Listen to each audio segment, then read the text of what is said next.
Alrighty, so today we're going to be installing the Kwikset 916. First thing that we're going to do is we're going to get this dead bolt in here. And you can see there's two screws right here that we're going to be installing. And then the next thing that you want to pay attention to is making sure that this Kwikset deadbolt right here says up. If it's upside down, it's not going to work. And the other thing that you want to pay attention to when you're installing the deadbolt is you want to make sure that there's a little bit of room right here. If there's a lot and it's stuck halfway, it's not going to work. It's not going to set up correctly. So that's something that we're going to first want to start off. And you can see here, just to save some time, I put in the deadbolt, I screwed them both in, made sure it said up, and then had the perfect length right here. So that's going to be the first step.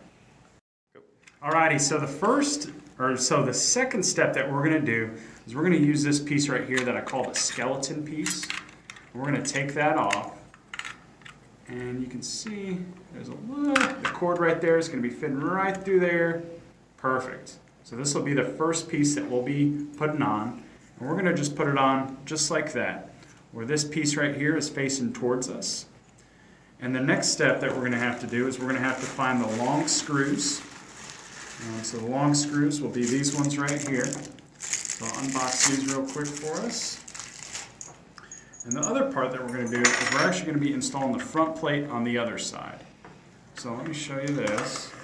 The front plate is going to go underneath, and then there's going to be a little hole for the middle piece of this to go through. Make sure that it lines up correctly, not like I did right there. Get that lined up. Sometimes you gotta wiggle it, wiggle it, wiggle it. Alright, let's make it. See, I didn't even have it lined up right. There we go. Put them in there. And then we're going to go back to the other side, and you'll see the piece has made its way over here. We're going to call it the tail, and the tail's in there. And now we're bringing over the skeleton. The skeleton, we're going to have actually the cord go through the middle piece right here of the skeleton, and then it's actually going to rest down here on the bottom. So if you look close enough, you'll see that it has like a little place where it can hang out and rest down there. And now that we have it connected like this, that's when we're going to put in the two long screws. So we got the long screw here, and I like to do this by hand at first, just because if you do it too tight, the lock won't work effectively. So we'll get these screws in here, make sure that it's going through. Some of the mistakes that you can make right here is if this deadbolt is too high or too low and it's hitting any piece right there, that's something that you can do as a mess up right there. So I'm going to pull out the screw and get started.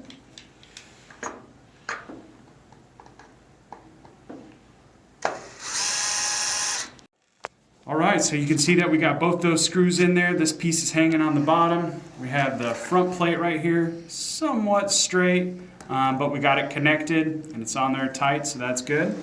So the next piece we're going to be putting on is going to be what I like to call the guts. So this will be this black piece right here. We're going to connect it right here, and you'll see that there's two arrows pointing towards each other. Those are going to connect.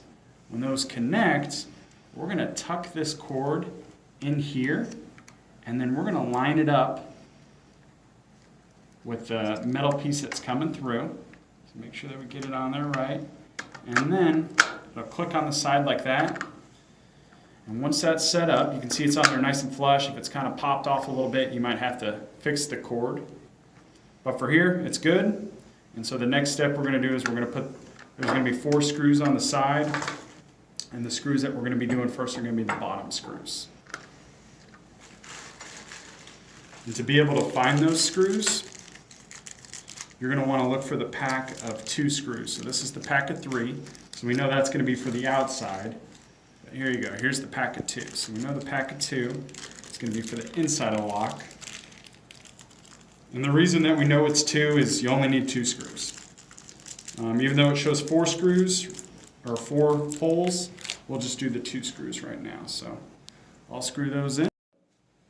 All right, so last piece is we're going to put on The back plate right here, pretty simple. We want to make sure that it lines up correctly with this piece right here.